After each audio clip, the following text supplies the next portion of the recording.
zusammen, hi everyone. So, ich habe natürlich von meinem letzten Video wieder Farbe übrig. Werde da jetzt einfach nochmal ein Bild machen, nochmal was austesten, spielen, beziehungsweise vom Testen habe ich ein bisschen die Faxendicke. Also möchte jetzt einfach mal schöne Bilder machen und möchte euch daran natürlich teilhaben lassen. Ich hoffe, ihr habt mein voriges Video gesehen. Hier habe ich die Farben noch. Ich habe noch ein bisschen Weiß dazu gemischt. Und da machen wir einfach was. Wie gesagt, ich werde auch nicht so viel reden. Konzentriere mich auf das Bild. Und werde wahrscheinlich auch wieder ein bisschen Musik laufen lassen im Hintergrund. Und melde mich aber nachher wieder zum Schluss. Okay, dann fange ich mal an.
So, ich bin zurück.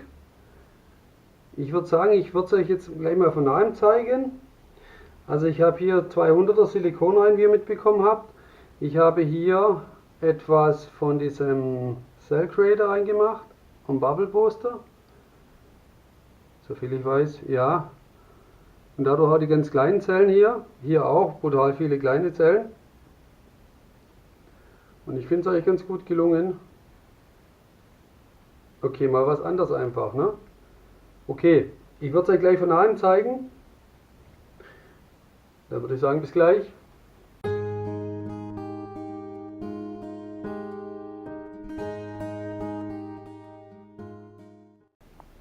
So, jetzt schauen wir uns das mal ganz von nahem an. Also hier seht ihr die ganz vielen kleinen Zellen. Das ist allerdings meines Erachtens nach auch von diesem Silikonöl.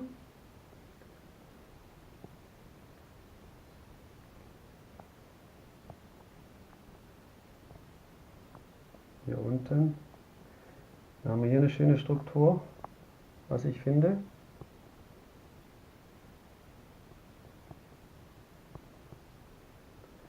Dann kommen wir hier, ich weiß nicht, ob ihr es erkennen könnt, die ganz vielen kleinen Zellen. Da habe ich nämlich dieses Cell Creator reingemacht, plus ein bisschen Bubble Booster, aber ganz viele kleinen. Hier kann man es vielleicht erkennen, ich hoffe, ich bin nicht zu nah dran. Okay. Und dann hier wieder ein Part mit vielen schönen kleinen Zellen. Okay. Also gut. Ich bin jetzt auch mal mit dem Brenner drüber, also mit diesem sogenannten Torch. Und zwar habe ich nochmal rückversichert, also ihr braucht keine Angst haben, es entzündet sich nicht. Da könnt ihr ruhig mit der Flamme drüber gehen. Wurde mir so bestätigt von der Frau Sommerhoff, also von diesem Hersteller, von diesem Cell Creator. Okay, also gut, dann hoffe ich, euch hat es gefallen. Eigentlich auch mal wieder was anderes. Und ja, wer noch nicht abonniert hat, gerne abonnieren, damit ihr keine Neuigkeiten verpasst. Und ansonsten wünsche ich euch was. Bis zum nächsten Mal. Bis dann. Tschüss. Bye.